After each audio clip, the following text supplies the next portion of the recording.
संसदेच्या पावसाळी अधिवेशनाला वादळी सुरुवात. नीट पेपर फुटी आणि राममंदिर कथित देणगी गैरव्यवहार प्रकरणी विरोधकांच्या गदारोळामुळे कामकाज दिवसभरासाठी तहकूब.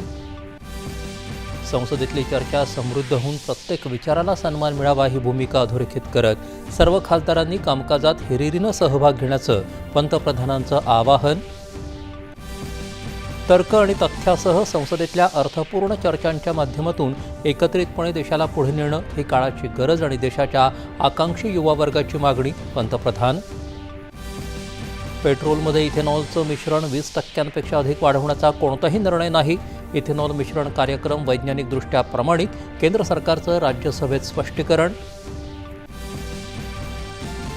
चर्चा करण्याचा प्रस्ताव केंद्र सरकारला पाठवल्यानंतर कॉक्रोच जनता पार्टीच्या आंदोलकांची केंद्रीय मंत्री जे.पी. नड्डा यांच्याशी चर्चा.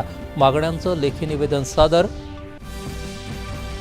आंदोलनकर्त्यांनी धरणं आंदोलन मागे घेण्याचं आणि परिस्थिती पूर्ववत करण्यासाठी प्रशासनाला सहकार्य करण्याचं जे.पी. नड्डा यांचं आंदोलकांच्या शिष्टमंडळाला आवाहन. अयोध्येतल्या श्रीराम मंदिरातल्या देणगीच्या कथित गैरव्यवहाराच्या प्रकरणाला राजकीय रंगत देऊ नये, त्याची योग्य प्रकारे चौकशी व्हावी. सर्वोच्च न्यायालयाचा निर्वाळा. संत परंपरेचं जतन आणि आध्यात्मिक वारसा जपत धार्मिक पर्यटनाला चालना देण्यासाठी तीर्थक्षेत्रांच्या सर्वांगीण विकासावर भर देण्याचं मुख्यमंत्री देवेंद्र फडणवीस यांचे निर्देश.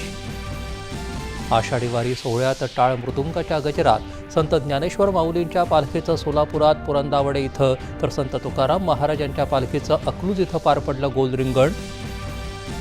देशाच्या सुरक्षा व्यवस्थेत महत्त्वपूर्ण योगदान दिल्याबद्दल देशाचे राष्ट्रीय सुरक्षा सल्लागार अजित डोवाल यांना यंदाचा लोकमान्य टिळक राष्ट्रीय पुरस्कार जाहीर. आणि अर्जेंटिनाला 1-0 नमवत स्पेननं तब्बल 16 वर्षांनी पटकावलं फिफा विश्वचषक फुटबॉल स्पर्धेचं विजेतेपद. फ्रान्सचा किलियन एम्बाप्पे गोल्डन बूटचा मानकरी. नमस्कार. 7च्या बातमीपत्रात